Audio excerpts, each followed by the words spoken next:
және желі пайдаланушылары. Республика көлемі мен өңірімізде өзінің өнегелі өмірімен, үлгілі қызметімен көпшілікке танымал тұлғалар жетерлік. Осылар оқырмандарды осындай тұлғалармен таныстыратын үлкенге 100 сұрақ жобасы аясындағы кезекті шығарылымын бастаймыз.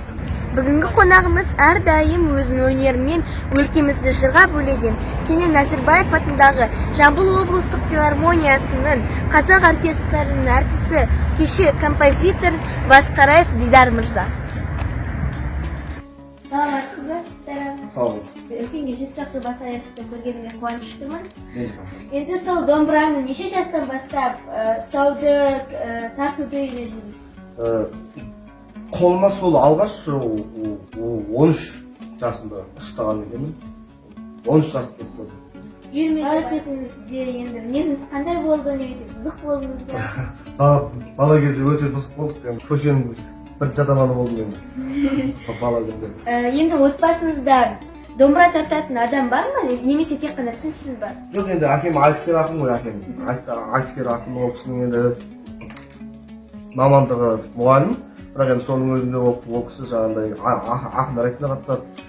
Терменші өзі сол кісінің жаңағы домбыра ойнағанда қарап қызықтық. Енді жігітке жеті өнерде аз еді. Ақындық, күйшілік өнеріңізден басқа тағы да қандай қырларыңыз бар? Ақындық бар ғой, енді айтыскерлік бар. Енді айтыс ақындары дейді, енді ол айтыскер ақын дейміз. Ақындар айтысына, сосын жаңағы бишілігім бар. Кішкене сондай оның ішінде де тек қана бір-ақ бие ғана би билеймін, жақсы. Тау халқының биі дейді ғой, Резгинка биі, Кавказдық би. Сосын енді Қаражорғаны кішкене билегенім бар.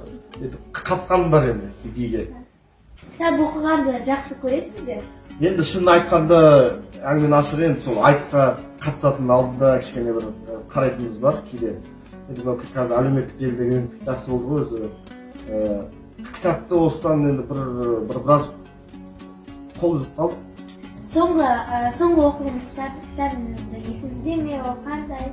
Соңғы оқыған кітабым Тынымбай Нұрмағамбет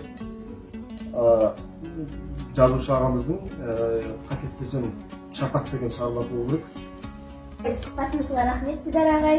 Енді сізге әзіл аралас логикалық сұрақтар қойсам, қалай қарайсыз? Әрине болады. Олай болса, бірінші сұрағым, жеген сайын жылататын нәрсе не ол? Жеген сайын жылатып? Кәз емес пе? Жоқ. Жеген сайын. Ерлесіз бе? Ерлем. Таяқ жейсің дейді ғой. Аяқ киім жөндеушілердің ең жақсы көретін клиенті кім? Ол Жәндік. Жәндік па? Қаракан болмайды. Қырғайық емес па? Қырғайық киім бар ғой. Қатты жылдамдықпен келе жатқан жүк машинасын бір қолымен кім тоқтата алады? Гаи? Дұрыс.